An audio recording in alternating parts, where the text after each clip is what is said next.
We're on to relative motion. Now, relative motion is essentially motion of an object as observed from another moving object. Now, we are all aware that the motion of an object depends on who is making the observation and from where. So, for example, if there are two cars moving parallel to each other on a road with the same velocity, and if you are sitting in one of these cars looking at the other, your observation will be that the car is at rest. Whereas an observer standing on the sidewalk nearby on the ground will observe that this car is moving with a certain velocity. So, two different observers making an observation from two different reference frames come up with totally different observations. And hence the term relative motion, that when observation of motion is done from different frames of reference, the observation comes in as completely different. Now, generally speaking, relative motion is a term we use to describe motion of a moving object as observed from another moving object. But then we are never really sure of the observation being from an object which is at rest. In fact, there is no concept of rest, as we will discover in later chapters as well. There is no absolute rest. For instance, any point on the ground is on the earth and the earth is not at rest. We are very well aware of this. And therefore, any observation of motion is always made from a moving reference frame. But in general, when we are talking about objects moving on the earth, then we assume the ground to be kind of at rest. And therefore, we will describe relative motion of an object as motion of the object observed from another moving object, while both of these are moving with respect to the ground, which we are assuming to be at rest, even though the assumption is not correct. So, relative motion of an object, let's say B, as observed from another object, another moving object A, is the motion of B as observed from A. Now, we humans are very adept at observing relative motion because we observe motion from all kinds of moving reference frames pretty much all the time. For instance, if we board a train and take a nap, and when we get up, we ask whether Kanpur or any other city that we were traveling to has arrived. Now, of course, no city arrives to us. We are the ones who arrive in a city. But then we are actually we are asking this question from the perspective of relative motion. So when we sit in a train, we assume that we are at rest and the world around us is moving, and hence the question whether Kanpur or any other city has arrived, which is of course kind of funny. But then in the context of relative motion, it's actually a reasonably accurate statement, because as you move with respect to ground, Kanpur is moving with respect to you, and you eventually arrive at Kanpur. So motion of B as observed from A is the motion of B as observed by an observer sitting on A who assumes himself to be at rest. So there is an observer sitting on A assuming himself to be at rest and observing the motion of B. Now, this observer sitting on A looks at B and makes an observation about the position of B. Now, XA and XB are their positions with respect to the origin, which is fixed on the ground. This observer on A looks at B and makes this observation for the position of B. So XA and XB are positions of A and B. Sitting on A, assuming himself to be at rest, the observer on A says B is at this position, this distance between A and B. Now this position XB oblique A is the position of B as observed from A. Now the position of B as observed from A, you can clearly see this, of course, is XA, and this is XB, and the difference XB minus XA gives us XB oblique A, which is position of B with respect to A. Now when we differentiate position, we get velocity.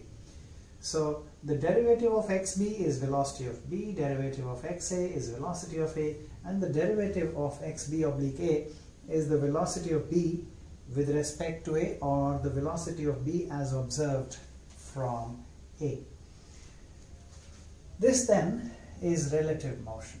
And when we observe relative motion of B with respect to A, we are assuming ourselves, or the observer on A, to be at rest. Now, to make this a little more clear, let's take a simple example of two buses moving on a highway. Let's say this is the east direction, that is positive x, and this west is negative x. Let's say this here is the origin. Now we have two buses moving here.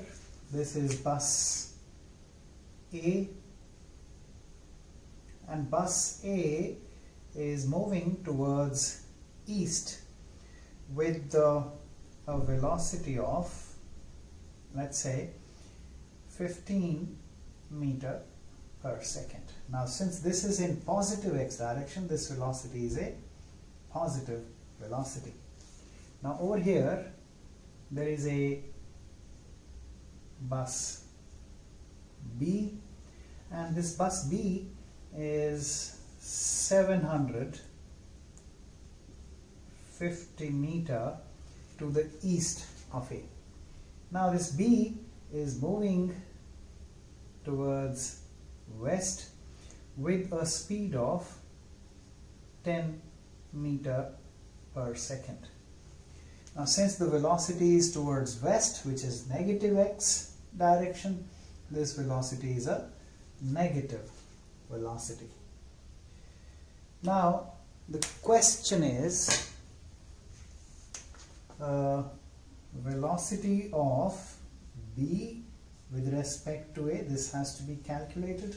We have to figure out what's the velocity of B with respect to A, which means if there is a passenger in A looking at B, with what velocity will he find that B is approaching A? So this is the velocity of B as observed by an observer or a passenger in bus A. This is what we have to calculate. Also, we have to calculate the time after which the buses meet. Now these are the two questions we have to answer. Now let's look at the first question first. This one, velocity of B with respect to A. What is it equal to? Now velocity of B with respect to A will be velocity of B minus the velocity of A. Now velocity of B is minus 10 meter per second. Velocity of A is plus 15 meter per second, and therefore velocity of B with respect to A is minus 25 meter per second.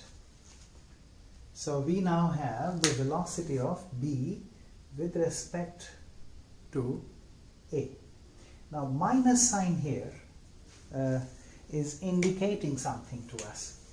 This minus sign says that velocity of B with respect to A is towards negative x direction. Now what is negative x direction? That is westward. Now, if there is an observer or a passenger in bus A looking at bus B, the velocity that this passenger observes for bus B will be minus 25 meter per second. Now the second question is, in how much time will they meet? Now remember, relative velocity of B with respect to A is the velocity of B as observed from A, assuming A to be at rest. So what we'll now do is we'll assume A to be at rest. In the beginning, this is B here, and B is 750 meter to the east of A. Now A is at rest, and when you assume A to be at rest, that is, you're making the observation from inside A, B appears to be moving with a velocity of minus 25 meter per second. Now for the buses to meet, B has to undergo a displacement of 750 meter towards west. So what's the displacement of B with respect to A? Well, the displacement of B with respect to A for the buses to meet is minus 750 meter. Now we all know that in uniform motion the displacement will be equal to velocity into time, and from here we calculate t. It comes out to be 30 seconds. So in 30 seconds the buses will meet. This then is a simple example to highlight the concept of relative motion. And now, since we have developed an understanding of what relative motion is, as we take up further study of motion, we will be discussing examples of relative motion as well at all stages. So as we introduce more and more new concepts, new ideas in the study of motion, we'll be incorporating relative motion as well along with those ideas, and take up problems which can be solved rather more easily using the concept of relative motion. You will actually get a lot of practical kind of applications where the use of the ideas of relative motion make the problem a lot easier to solve. So this then is the concept of relative motion.